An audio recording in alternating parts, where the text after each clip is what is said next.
আমরা এই সরকারের কাছে নিরপেক্ষ এই রাজনৈতিক প্ল্যাটফর্ম থেকে আমরা এই প্রত্যাশা ব্যক্ত করতে চাই, বিগত 17 বছর যারা ভোট দিতে পারে নাই তারা যেন আগামী দিনের জাতীয় সংসদ নির্বাচনে ভোট প্রদান করতে পারে, তার জন্য বিচারের কাজ সম্পন্ন করতে হবে,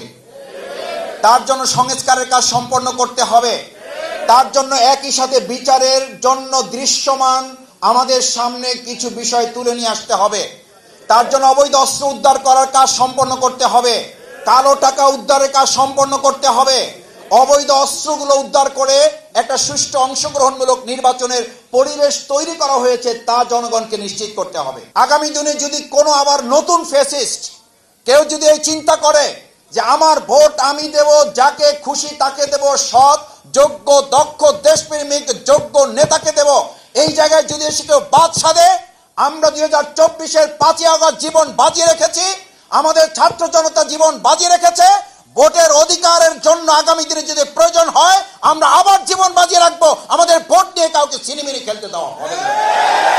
বিগত সময় রাজনৈতিক দলের পরিচয় দিয়ে কেউ কেউ দখলদারিত্ব, চাঁদাবাজ এবং সন্ত্রাসী কর্মকাণ্ড করত, এখন পরিচয় ছাড়াই বিভিন্ন গ্রুপে বিভক্ত হয়ে চাঁদাবাজ এবং সন্ত্রাস যেকোনো সময়ের তুলনায় কয়েক গুণ বৃদ্ধি পাওয়ার কারণে আমাদের সাধারণ নাগরিকদের মধ্যে এই উদ্বেগ এবং উৎকণ্ঠা প্রকাশ পেয়েছে। আমরা বর্তমান সরকার এবং নির্বাচন কমিশনকে একটা কথা পরিষ্কার বলতে চাই,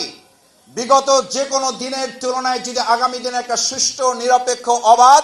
অংশগ্রহণমূলক নির্বাচন করতে না পারা যায় তাহলে এই দেশের কোন একটা সরকার ব্যর্থ হবে না, কোন রাজনৈতিক দল শুধুমাত্র ব্যর্থ হবে না, ব্যর্থ হবে আমার এই প্রিয় মাতৃভূমি বাংলাদেশ। যে আজকে আমরা লক্ষ্য করছি যে কেউ কেউ এই কথা মনে করেন যে আমরা একটা সুষ্ঠু নির্বাচন করতে পারবো কিনা, এই কারণে কেউ কেউ পদত্যাগ করার মতো চিন্তা তার মধ্যে প্রকাশ পাচ্ছে। এই উদ্বেগ উৎকণ্ঠার জন্য